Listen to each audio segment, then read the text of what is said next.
സംസ്ഥാനത്തിന്റെ സ്റ്റാർട്ടപ്പ് രംഗത്തെ നേട്ടം സംബന്ധിച്ച് സ്റ്റാർട്ടപ്പ് ജെനോം എന്ന കമ്പനി റിപ്പോർട്ട് തയ്യാറാക്കിയത് പണം കൊടുത്താണെന്ന് പ്രതിപക്ഷ നേതാവ് വി ഡി സതീശൻ. $48,000 സ്റ്റാർട്ടപ്പ് ജെനോം കമ്പനിക്ക് സംസ്ഥാന സർക്കാർ നൽകി.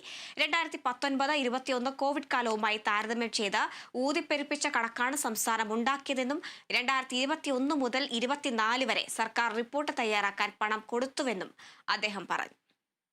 അതായത് കോൺഗ്രസിന് BJPയെ തോൽപ്പിക്കാൻ കഴിയില്ല. കഴിഞ്ഞ കുറച്ചു നാളായി പാർലമെന്റ് തെരഞ്ഞെടുപ്പ് കഴിഞ്ഞതിന് ശേഷം BJP അനുകൂല നിലപാടാണ് കേരളത്തിലെ മുഖ്യമന്ത്രി സ്വീകരിക്കുന്നത്. കാരണം ഒരു ന്യൂനപക്ഷ വികാരം ഉണർത്തുന്നതിന് വേണ്ടി പാർലമെന്റ് കാലത്ത് ശ്രമിച്ചു. അതിൽ പരാജയപ്പെട്ടു കഴിഞ്ഞപ്പോൾ ഒരു ഭൂരിപക്ഷ വർഗീയതയെ താലോലിക്കുന്ന ഒരു സമീപനമാണ് മുഖ്യമന്ത്രിയും അദ്ദേഹത്തിന്റെ പാർട്ടി എടുക്കുന്നത്. BJPയുമായി കോംപ്രമൈസ് ചെയ്തിട്ടുള്ളത്, സംഘപരിവാരമായി സെറ്റിൽ ചെയ്തിട്ടുള്ളത് പിണറായി വിജയന്റെ പാർട്ടിയാണ്, CPM. അല്ല, ലീഗ് വിരുദ്ധ പരാമർശങ്ങളാണ് പാർലമെന്റ് ഇലക്ഷൻ കഴിഞ്ഞിട്ട് മുഴുവൻ സമയവും അദ്ദേഹം പറഞ്ഞിരുന്നത്. ലീഗ് വിരുദ്ധം, അവർക്കെതിരായിട്ടുള്ള അവർ വർഗീയത ആളിക്കത്തിക്കുകയാണ് എന്നുള്ള പ്രചരണമാണ് നടത്തുന്നത്. അത് ഈ ഭൂരിപക്ഷ പ്രീണനത്തിന്റെ ഭാഗമായിട്ട് CPM ചെയ്യുന്നതാ. അത് തിരിച്ചറിയാനും ഉള്ള ബോധ്യം ലീഗിനുണ്ട്. അവരതിനാല് ശക്തമായ മറുപടിയും കൊടുത്തിട്ടുണ്ട്.